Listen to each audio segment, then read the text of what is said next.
Hello. All right, hello.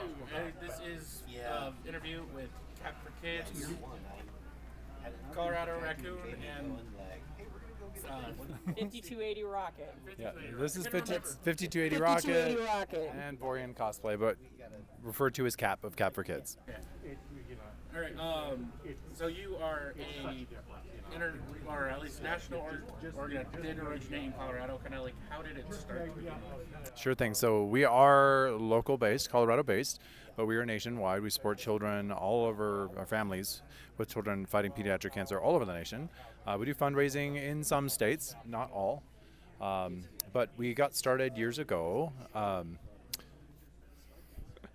We got started years ago by raising funds for Children's Colorado. And then we found that there was a huge niche in terms of families needing help with their bills. And so that's where we decided to move our nonprofit. We founded a nonprofit in Colorado to do that very thing. And as of now, I think it's somewhere around $380,000 we've paid in bills for cancer fighting families. And we're on family 73, 4? 72. 72, okay. We're now at 73. Yes. We have not started them yet, but Yes. And so how do you kind of like incorporate, because it is Cap for Kids, like different cosplayers? Do you like recruit them? Do they come to you, or like how is it? Like, is it like a volunteer basis? Or? it's entirely volunteer. And in terms of so we have two programs. Our primary program is what I kind of mentioned. It's our family sponsorship program, and this is where we sponsor families who have. Oh no. We sponsor families that have a child going through cancer treatment. That's the primary program. That's where all of our donations go. The secondary program is where we do visits, hospital visits or home visits to cheer up the kids. And so as far as the cosplay goes, the cosplayers will usually come to us and say, we want to join you, we want to help. And then we have a whole process for that where they can sign up to be part of our volunteer group, and then we vet them and figure out if it'll work, and then they might join us for fundraising activities. And eventually, if we know they're solid, they'll come and join us for hospital visits and that sort of thing. So. And then specifically for Rocket on this one, like how did you get involved with Cap for Kids? Hopefully you guys can hear me okay. It's a little hard through the mask. But I actually got involved with Cap for Kids thanks to a very dear friend of mine who I think a lot of people in the Colorado cosplay community probably know. He goes by Colorado Captain. He used to do trips across the U.S. every year, actually raising funds to help the charities.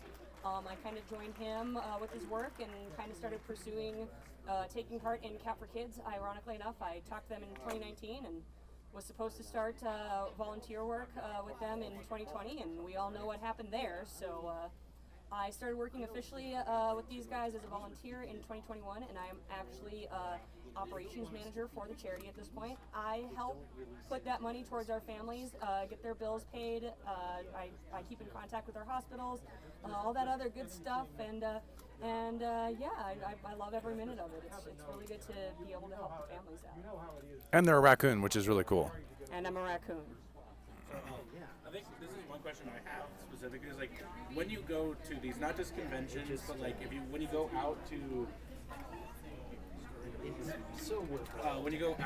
actually see the kids and interact with them, especially if you don't give them the money to them, like how do the kids react and how do the parents react?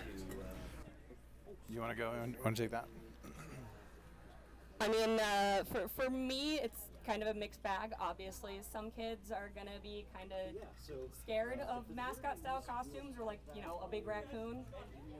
But most kids love it. The parents get really excited.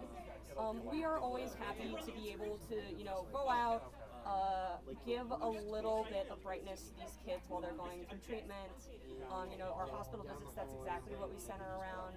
And, you know, overall, they're always very excited to see us, and it's good to be able to do that for them.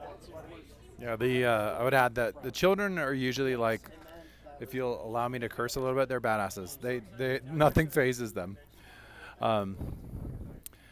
They take their treatments. Their treatments are super brutal. We're talking bone marrow transplants, chemotherapy, the works, and they're just like so tough. But the parents, they feel like they got hit by a truck because their whole world has been turned upside down. They might lose their child, and so they're super worried, super stressed. And so, yeah, it's tougher on the parents. And I think we'll end it off on this one. For anyone who wants to A, volunteer, or B, donate, where can they go to help you guys out, to help these families and kids out? If you want to help us out, you can come and visit us at any convention. We do most local events. We'll have a table, and you can also donate directly by going to capforkids.org. And we take donations all the time, and any little bit helps. Yes, indeed. Every bit helps. Right now we have 10 families on our wait list, so we are doing our best to help those families as quickly as we can. Awesome. Thank you guys so much, and I'll make sure to include all your information in the description. And it's always awesome seeing you guys everywhere with the work you guys do. Awesome. Thank you. Thank you.